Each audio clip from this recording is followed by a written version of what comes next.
ಭಾರತ ದೇಶದ ಹಸಿರು ಕ್ರಾಂತಿ ಅಧಿಕಾರರಾಗಿರುವಂಥ ಬಾಬು ಜಗಜೀವನ್ ರಾಮ್ ಅವರ ಜಯಂತ್ಯೋತ್ಸವದ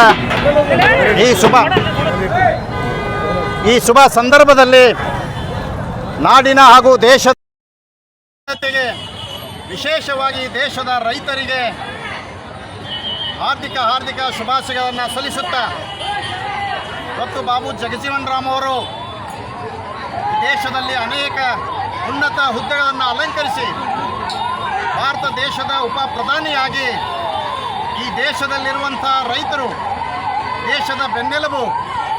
ಈ ರೈತರಿಗೋಸ್ಕರ, ಈ ರೈತರ ಬದಲಾವಣೆಗೋಸ್ಕರ ಇವತ್ತು ಈ ದೇಶದಲ್ಲಿ ಹಸಿರು ಕ್ರಾಂತಿಯನ್ನೇ ಮಾಡಿದಂಥ ಮಹಾನ್ ನಾಯಕ ಯಾರಪ್ಪ ಅಂದರೆ ಇವತ್ತು ಬಾಬು ಜಗಜೀವನ್ ರಾಮ್ ಅವರು.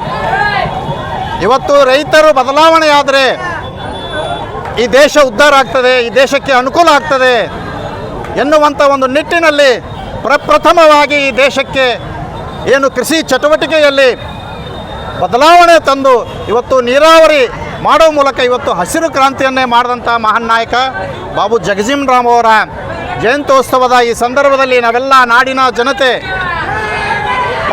ಭಾಳ ಹುಮ್ಮಸ್ಸಿನಿಂದ ಇವತ್ತು ವಿಜೃಂಭಣೆಯಾದಂಥ ಜಯಂತಿ ಇವತ್ತು ಭಾರತ ದೇಶಾದ್ಯಂತ ಇವತ್ತು ನಾವೆಲ್ಲರೂ ಆಚರಣೆ ಮಾಡ್ತಾ ಇದ್ದೇವೆ.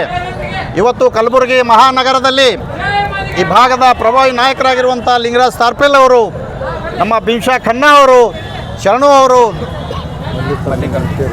ಮಲ್ಲಿಕಾರ್ಜುನ ಮೆಕೇರಿ ಅವರು, ಅನೇಕ ಈ ಕಲಬುರಗಿ ಜಿಲ್ಲೆಯಲ್ಲಿರುವಂಥ ಪ್ರಭಾವಿ ನಾಯಕರು ನಾವೆಲ್ಲರೂ ಸೇರಿ ಇವತ್ತು ಒಂದು ಶಾಂತಿ ಸುವ್ಯವಸ್ಥೆ ಕಾಪಾಡೋ ಸಲುವಾಗಿ ಅವರು ತೋರಿಸಿಕೊಟ್ಟಂಥ ಮಾರ್ಗದಲ್ಲಿ ಈ ದೇಶದ ರೈತರ ರಕ್ಷಣೆಗಾಗಿ, ಈ ದೇಶದ ರೈತರ ಅನುಕೂಲಕ್ಕಾಗಿ ನಾವೆಲ್ಲರೂ ಹೋರಾಟ ಮಾಡಬೇಕಾಗಿದೆ. ಅವರ ಒಂದು ಹಾದಿಯಲ್ಲಿ ನಾವು ನಡಿಬೇಕಾಗಿದೆ ಅಂತ ತಿಳ್ಕೊಂಡು ಇವತ್ತು ಇನ್ನೊಮ್ಮೆ ಈ ದೇಶದ ಸಮಸ್ತ ಜನತೆಗೆ ಬಾಬು ಜಗಜೀವನ್ ರಾಮ್ ಅವರ ಹಾರ್ದಿಕ ಜಯಂತ್ಯೋತ್ಸವದ ಶುಭಾಶಯಗಳನ್ನು ಸಲ್ಲಿಸ್ತೇವೆ. ನಮಸ್ಕಾರ.